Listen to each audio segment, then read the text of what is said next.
angels, it's Hailey Reese, and for today's video I am super excited, like I always am. I'm starting to realize I say that a lot, and it's not because I'm being unauthentic or scripted. I just get really excited for everything.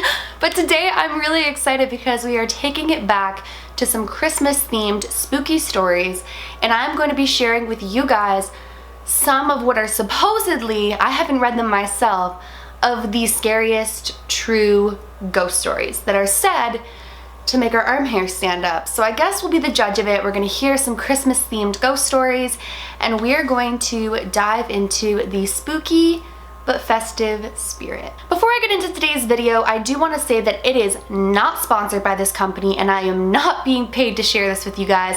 And me putting their link in the description box, I swear to goodness, is just because I am really excited about this company. But a company called Arm the Animals sent me a whole bunch of shirts, and I loved them. I'm actually wearing a crew neck from them right now. Let me show you guys what it says. It says Dog Mom AF, which is like literally me in 3 words. I love my dog more than anything.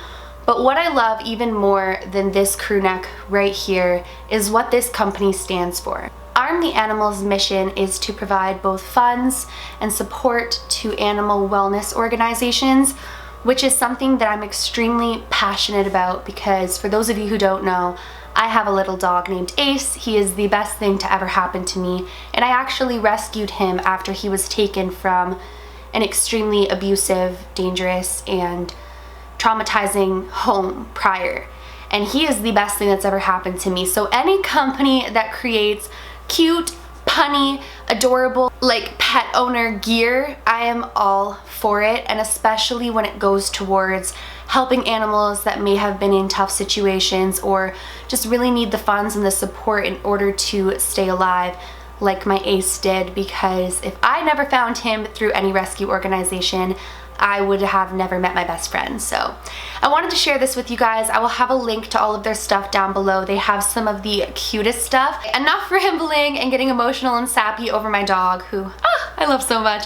Let's get into this spooky Christmas ghost story video, because I've been feeling like my channel's been lacking a little bit of that Christmas spook, and I am so ready to bring it back. I mean, I'm saving a lot of the good ones for the final week leading up to Christmas because, I mean, come on, that's when we're the most Christmassy. But I really want to bring something onto this channel today that is kind of going to bring us back to the Reesemas theme, but also give us that spook that we all have come to love so very much. So what I did was I actually just Googled true Christmas ghost stories, and I found a website that says 5 true Christmas ghost stories to keep you awake at night until Santa comes. And I was like, ooh, this sounds good. So I briefly skimmed the names of all of the different stories, and I realized I want to read them first impressions with you guys and see if any of these 5 spooky tales get to us. Now, apparently, they are 100% true ghost stories. People submitted this, it's what they encountered, but whether or not you guys believe it, I'll leave that up to you. I just said that so corny, up to you. Like I'm on some game show or something. Oh my goodness, Hailey. I'm lame. The first one is titled The Bright Light and the Calm Watchdog. Okay, that sounds pretty interesting. Let's see. I had an unusual visitor on Christmas Day 2008, and I'm pretty sure it wasn't Santa Claus passing by my house in Bloomington, Indiana. The day started in a typical fashion with the opening of gifts around the Christmas tree. I served an early Christmas dinner for family and friends, and everybody departed by 5 p.m., except my sister and brother-in-law who live with me. They were sleeping in a bedroom at the end of the hall with the door open. I went into my bedroom with my dog Toby and shut the door securely. I was just dozing off when I heard the latch on my bedroom door open. I waited several seconds for my sister or brother-in-law to ask me whatever they came in to say, but there was no other sound. It was almost 7 p.m., so my bedroom was pitch black. I had left the... Geez, I wish I could go to bed at 7 p.m. I could never. I had left the lights on in the kitchen and the bathroom, and there were lots of Christmas lights on in the living room, so the hallway would have been well lit. I would be able to see whoever was at the door just by lifting my head. I pushed the blankets down and lifted my head from the pillow, but just as I would have been able to see who was in the doorway, an extremely bright light hit me right in the eyes. I shielded my eyes and yelled, "Turn out that light, you're blinding me." The light immediately disappeared and I heard the bedroom door latch closed. My bedside light is a touch lamp, so I tapped it on and looked around the bedroom. There was no one in the bedroom except me and Toby. Toby jumped off the bed and went to the door without showing any signs of alarm. At first I wasn't frightened because Toby is a Dutch Shepherd, well trained to be an excellent watchdog and proven personal protection dog. Since Toby was already up, I decided to go let him outside and see what sis or brother-in-law needed. When I went into the hallway, I could see them both still in bed. I took Toby to the living room to let him outside, and there was nobody there either. So who opened my bedroom door and turned a spotlight on my face? Like most people, the thought of loved ones are always close at hand during the holiday season. When I first went to lie down, I was thinking how happy I was that my small family had enjoyed a pleasant Christmas, but it would have been so much better if my mother or brother had still been alive to share it with us. I would like to think it was my brother's spirit stopping by to say Merry Christmas. I still think of you too. Aww. I haven't been able to debunk this strange event or find any kind of rational explanation. I'm half afraid that my heart stopped during my sleep and the light I saw was the bright light people report after a near-death experience.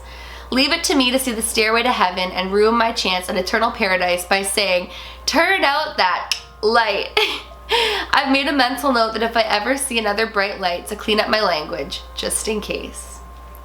That's a cute little ending. Honestly, I think that around Christmas time, our loved ones are of course with us. Actually, I'll tell you guys a quick, interesting little story. I'll try to tell this quick because we have 4 other stories to read through, but this story really touched my heart. So every Christmas since my grandpa passed away, I always in my room talk to him and say that I know he's here, and my gift to him is I sing "My Heart Will Go On" by Celine Dion, and that was one of my grandpa's favorite songs ever to hear me sing. And it's funny because now that he's passed, the lyrics really resonate with me because, I mean, you are safe in my heart and my heart will go on. It's like he never left, he's safe in my heart. Now I did this, like, honest to goodness, you guys, every year from his passing. He passed away when I was just about to be 14, so I was around 13 years old, and when I turned 18, my mom's friend who actually sees deceased loved ones and sees angels and spirit guides and stuff like that, one day comes up to me out of nowhere and says, "Your grandpa never leaves your side, he's there with you, and he wants to thank you for the Christmas present you give him every year." And honest to goodness, you guys, this was something I did in my room before going to sleep at the end of Christmas. Nobody would have known. Nobody would have known that I did it every year except for him if he were there. And he said a couple other messages to her that I just know was my grandpa, 10 billion%. And so I know firsthand that loved ones are always around us, especially during the holiday season when we need them the most. And if you have anyone who's passed, they're definitely with you too. So I would not be surprised in a typical brotherly fashion if he was like shining a bright light in her eyes so she wouldn't see that it was him or what. But that was kind of a nice story that didn't scare me to death until Santa comes, but it was a good story. Let's move on to the next one. The next one is the returned relative. It was Christmas time of 95 or 96 at my aunt's house on a reservation in North Dakota. Some of my family was in the living room watching television. The kids were playing in the room or sleeping, and my uncle, aunt, and I were sitting at the table putting a puzzle together. My cousin, who worked at the casino, would come home around midnight. This night, as she pulled up and was walking towards the house, she looked in the window and saw me sitting at the table, my uncle sitting across from me, and someone standing to the left of me, and someone standing in the corner. So she continued to walk in the house thinking nothing of it. As we were sitting there at the table, she looked at me and asked who was standing next to me a few minutes ago and who was in the corner. I told her no one, and she said, "Yeah, there was someone standing next to you. It looked like your mom and she was playing with your hair." Then it says in brackets, "I have long hair which I used to wear down all the time."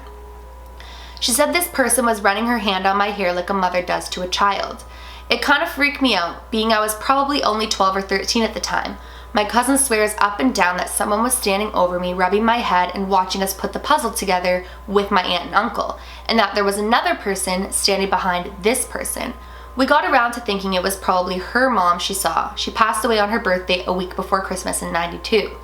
In my family, we consider our aunts and uncles to be just like our moms and dads. After thinking that it could have been her, it didn't scare me so much. However, we couldn't figure out who the person standing in the corner was, and always around Christmas time, something strange happens, so we'd like to think it's just her visiting us. Okay, again, this is like a good freaky Christmas story, but it doesn't have me terrified. I would have to bet it is either who they think it is, which I'm sure they would know much better than me. Who the heck am I to judge? Or it could be guardian angels. You never know. But regardless, whatever they were or are, they sound like they had good intentions. Okay, this next one is called The Haunted Tree. My parents and I live in a small home that was around 90 years old. The year would have been 96. We lived there from the time I was 7 years old to the time I was 19. From the very day we moved in, I felt that I wasn't alone. One year at Christmas time, I was having a friend spend the night. The heat had just shut off briefly and she and I were sitting in the living room watching television when the temperature dropped substantially. As I rose to turn up the heat, the Christmas tree began to shake violently. Ornaments were falling right off and left and right, and I was terrified. We ran upstairs to lay down on my bed. My white cat curled up with us and the door was open slightly. When I gazed in the dark hallway, I was horrified to see a tall figure run down the hall. I turned to my friend and she acknowledged that she had seen the exact same thing. The cat started hissing like crazy. She never spent the night ever again. That's kind of eerie. I think anytime that a ghost has the ability to shake things in your room, it obviously becomes a terrifying thing because ultimately, whether or not they have good or bad intentions, they have the strength as an entity to physically move things and to hurt things or touch things, which means they could touch you. I don't know. Anytime that things start shaking like that, I get a little bit nervous. So what do you guys think of that one? That would be pretty darn scary. The next one is called The Figure in the Recliner. My mother, who I was very close with, passed away in '64 when I was 17. I left home that year and moved to Ontario from Nova Scotia. I live in the province of Ontario. In 1969, I met a girl who I'll call Karen, and we got married in 1970. In December of '71, we were expecting our first child. We were living in a small 1 to 1.5 bedroom bungalow. There was a fireplace in the living room. My wife and I loved the fireplace, and we had it lit every night. It was Christmas Eve, 1971, and we had just finished putting the gifts under the tree, and a nice fire gave off a beautiful glow. On the tree, one string of lights, which was supposed to flash, had stopped several days before. It was 5 minutes to midnight when the fireplace suddenly just went out and the string of lights started to flash, and the other lights stopped flashing. Interesting, it sounds like something out of Stranger Things. My wife and I were sitting on the floor and it became very cold in the room. I looked over to my lazy boy chair and a figure was sitting there.